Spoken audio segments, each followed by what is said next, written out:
사이다 무비튼. 지난달에 남동생이 결혼 소식을 전하면서 상견례를 할 예정이라고 했다. 모두가 쉬는 황금 연휴가 제일 좋겠다며 날짜도 이미 정한 다음에 우리 일정은 묻지도 않고 그냥 통보했다. 어? 우리랑 상의도 없이? 연휴니까 우리도 매년 쉬는 기간이긴 한데. 부모님은 그런 생각이 들었지만 문제를 만들고 싶진 않았으니까 더 묻지 않고 가만히 있었다고 한다. 그 얘기를 하면서 알게 됐는데 배달 음식을 주문해서 결혼 상대의 본가에서 식사할 예정이라고 했다. 상대의 본가는 이곳에서 KTX를 타고 가야 하는 먼 곳이라서 식사 준비와 비용은 그쪽에서 부담하기로 했다. 남동생의 말을 듣고 난 부모님과 이미 얘기해서 결정한 내용이라고 생각했다.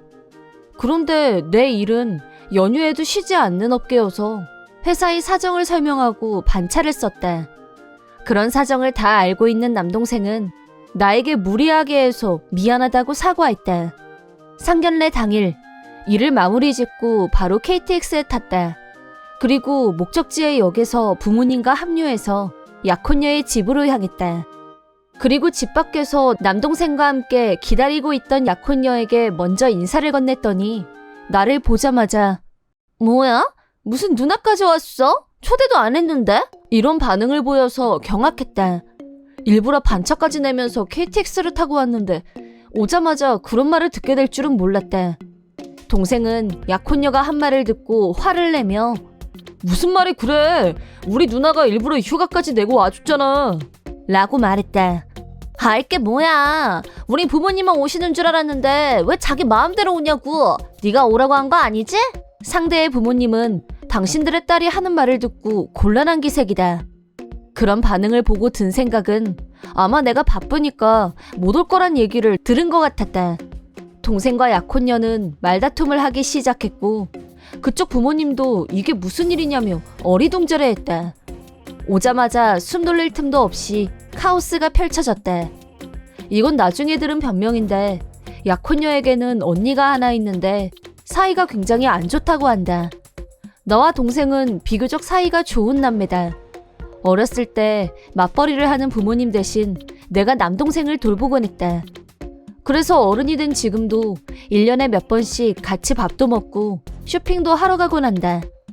그래봤자 어버이의 날이나 부모님 생신 선물을 사려고 만나는 거지만 약혼녀는 그런 날 질투했던 모양인지 날 손봐주려고 기회만 노리고 있었던 것 같다.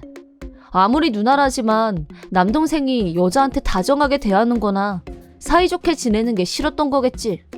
그렇다고 우리가 죽고 못 사는 남매도 아니고 동생도 나도 서로보단 당연히 애인이 더 좋은데 말이다.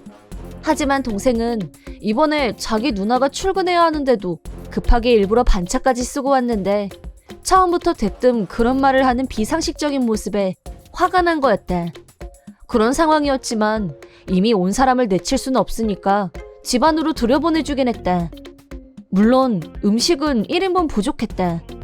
지금 1인분만 추가할 수 없냐고 가게에 전화해봤지만 황금 연휴라 너무 바빠서 대응이 불가능했다.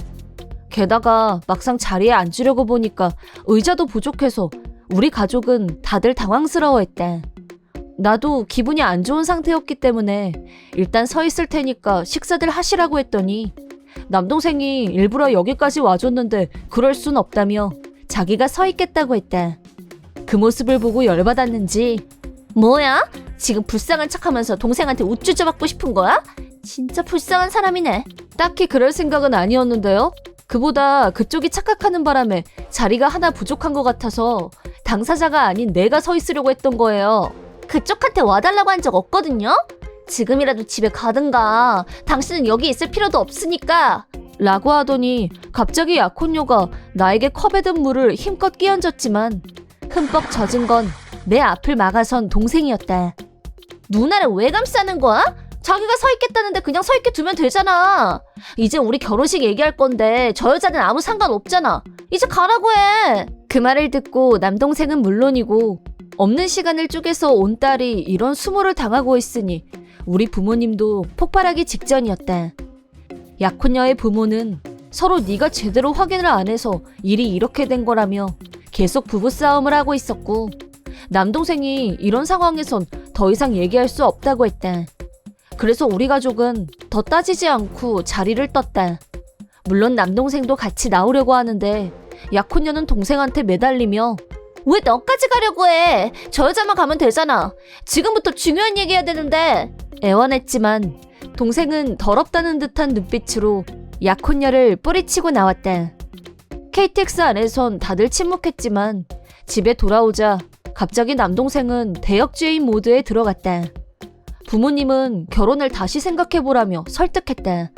나는 기분이 너무 안 좋아서 설득할 기분도 아니었고 매우 피곤했다. 연휴 초반에 있었던 일이었지만 그 후로 연휴 내내 전 약혼녀는 말도 없이 찾아오고 끊임없이 전화를 해댔다. 약혼녀의 부모는 서로 사랑하는 두 사람이 왜 헤어져야 하냐며 잘못한 건 소란을 일으킨 나라고 하소연했다고 한다. 그 하소연을 듣고 부모님과 동생은 더 화가 나서 누구 때문에 이렇게 됐냐고 생각하는 거냐며 반성하는 기색이 없는 약혼녀를 크게 나무랐다고 한다. 약혼녀가 미친 듯이 전화를 해댄 이유는 남동생이 결혼은 없던 얘기로 하고 싶다고 했기 때문이라나?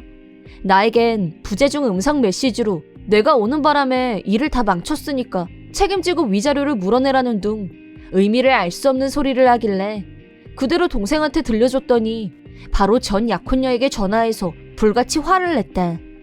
이번에 처음으로 동생의 약혼녀를 만났지만 그런 비상식적인 사람하고 잘도 결혼까지 생각했구나 싶어서 동생한테 살짝 정이 떨어졌다. 뭐 동생 말로는 약혼녀가 자기를 더 좋아한다고 한다.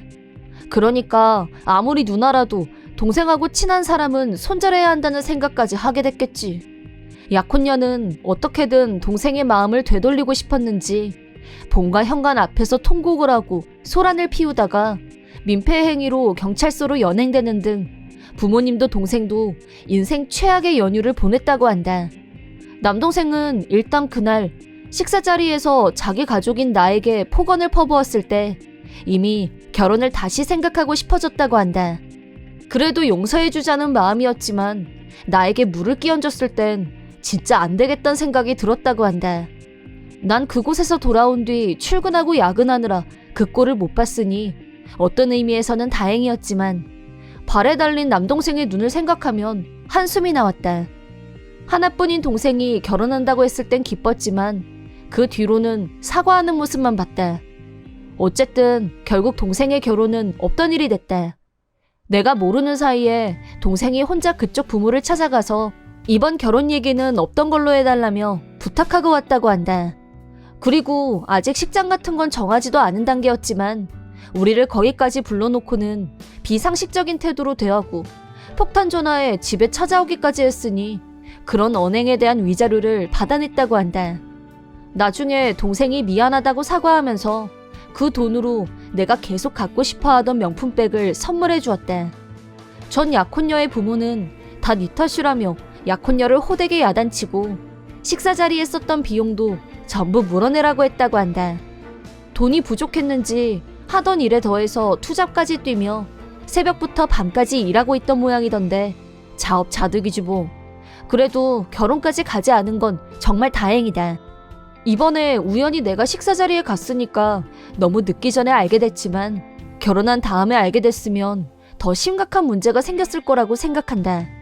그렇게 생각하면 상당히 불쾌한 식사 자리였지만 늦지 않게 그 약혼녀가 진상이라는 걸 알게 됐으니까 오히려 다행이라고 해야 되나? 이번엔 파혼하게 됐지만 마음 따뜻한 동생에겐 분명 언젠간 좋은 사람이 찾아올 것 같은 그런 느낌이 든다. 이번 영상은 어떠셨나요? 재밌게 보셨다면 구독, 좋아요에 댓글까지 달아주시면 감사하겠습니다. 그럼 다음 영상에서 만나요.